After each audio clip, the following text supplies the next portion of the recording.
This channel does not promote any violent, harmful, or illegal activities. All content provided by this channel is meant for an educational purpose only. পুজোতেও কি পূর্ণ কর্মবিরতি চালিয়ে যাবেন আরজি করের junior ডাক্তাররা?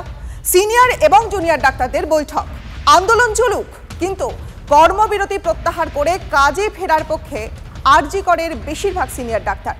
Junior চিকিৎসকদের জিবি বৈঠক চলছে। জিবি বৈঠকে নেওয়া হবে চূড়ান্ত সিদ্ধান্ত।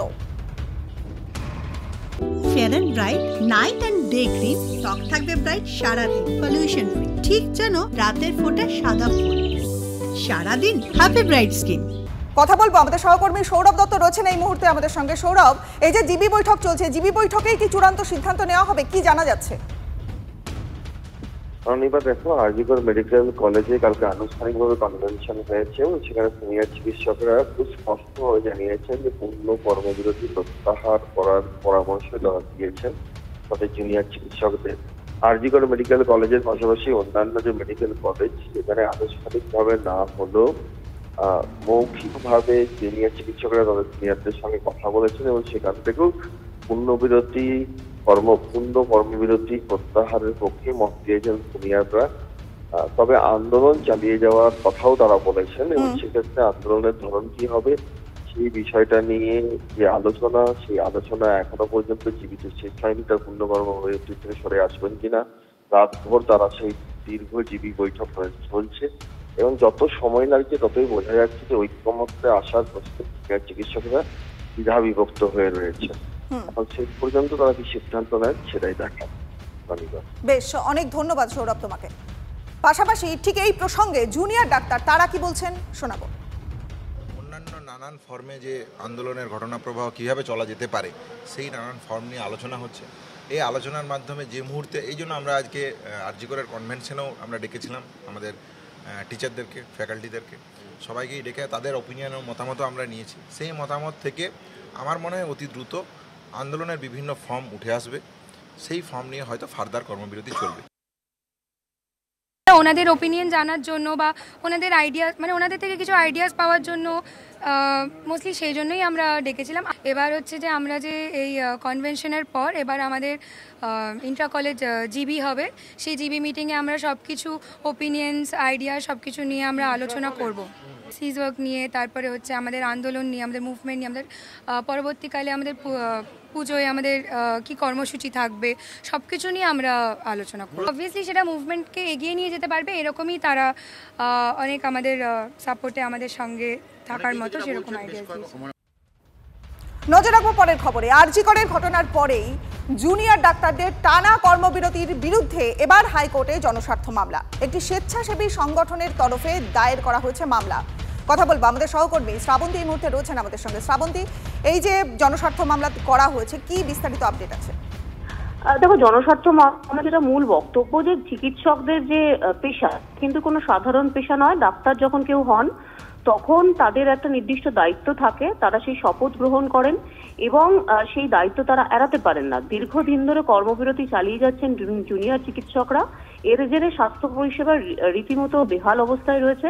তাই প্রধান বিচারপতি রাজ্য সরকারকে এমন কোনো নির্দেশ দিক যাতে এরা কাজে ফেরেন। পুজোর বিষয়টিও তারা উল্লেখ করেছেন। একই সঙ্গে এই আন্দোলনের জন্য যে আর্থিক অনুদান এসেছে তা নয়-ছয়ের আশঙ্কাও করা হয়েছে এই মামলায়। আজকে প্রধান বিচারপতি জনস্বার্থ মামলাটি শুনতে পারেন। বেশ, ধন্যবাদ শ্রাবন্তী তোমার।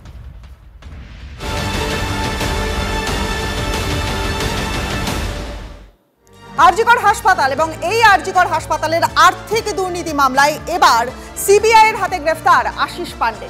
আশিস হাসপাতালের প্রাক্তন অধ্যক্ষ সন্দীপ ঘোষের অত্যন্ত ঘনিষ্ঠ। আর্থিক দুর্নীতির পাশাপাশি তিলোত্তমার ধর্ষণ খুন কাণ্ডে এই আশিসের ভূমিকাও তদন্তকারীদের নজরে রয়েছে। বিভিন্ন অভিযোগের ভিত্তিতে আরজিকরের তদন্ত কমিটিও জিজ্ঞাসাবাদ করেছিল আশিস পান্ডেকে। আরজিকর হাসপাতালে আর্থিক দুর্নীতি মামলায় এবার সিবিআই জালে সন্দীপ ঘনিষ্ঠ আশিস পান্ডে। এই নিয়ে দুর্নীতি মামলায় 5 জনকে গ্রেপ্তার করল কেন্দ্রীয় এজেন্সি। আশিস পান্ডে আরজিকর হাসপাতালের হাউস স্টাফ। তার দ্বিতীয় পরিচয় হলো আরজিকরের তৃণমূল ছাত্র পরিষদের সভাপতি। তার থেকেও বড় পরিচয় তিনি সন্দীপ ঘোষের ডান হাত ছিলেন। হাসপাতালে আর্থিক বেনিয়মে তার ভূমিকা কী ছিল তা জানতে এর আগে আশিসকে বেশ কয়েকবার জিজ্ঞাসাবাদ করেছিল সিবিআই। বৃহস্পতিবার নিজাম প্যালেসে ফের তাকে ডেকে পাঠানো হয়। সূত্রের খবর, জিজ্ঞাসাবাদে তথ্য গোপন করার পাশাপাশি তদন্তকারীদের বিভ্রান্ত করার চেষ্টা করেন আশিস। এরপরেই তাকে গ্রেপ্তার করে কেন্দ্রীয় এজেন্সি। তবে শুধু আর্থিক দুর্নীতি নয়, গোয়েন্দাদের অনুমান তিলোত্তমার ধর্ষণ খুন কাণ্ডেও জড়িত থাকতে পারেন আশিস। সিবিআই সূত্রে খবর, তিলোত্তমার দেহ উদ্ধারের দিন অর্থাৎ 9 আগস্ট সল্টলেকের একটি হোটেলে উঠেছিলেন আশিস। এমনকি যখন নির্যাতিতার দেহ উদ্ধার হয়েছিল তখনও সেমিনার রুমের কাছেই ছিলেন এই টিএমসিপি নেতা। কেন তিনি ওই দিন হোটেল ভাড়া নিয়েছিলেন বা কার ডাকে সেমিনার হলে হাজির হয়েছিলেন তা খতিয়ে দেখতে চাইছেন তদন্তকারী আধিকারিকরা।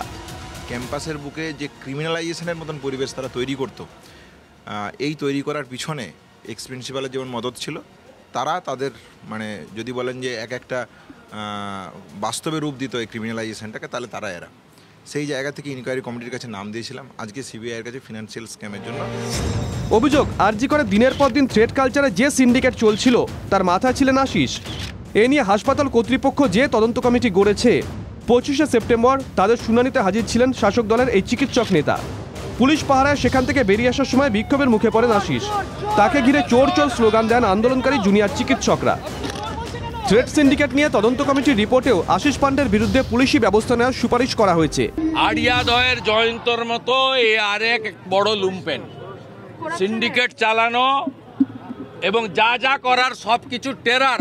এই যে থ্রেড কালচার বলছেন না, থ্রেড কালচারের উনি হচ্ছেন এক্সিকিউটর।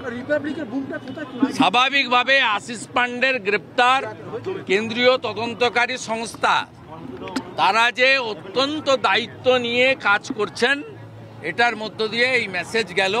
আমরা চাইবো আশিস পান্ডে যেন পানিশমেন্ট। শুক্রবার তাকে আদালতে তোলা হবে বলে জানা গেছে। তারপর হেফাজতে নিয়ে আর্থিক দুর্নীতি সহ 9 আগস্টের ঘটনার আগে পরে তার ভূমিকা নিয়ে খুঁটিনাটি জানার চেষ্টা করবেন কেন্দ্রীয় গোয়েন্দারা। Bureau report, TV9 Bangla.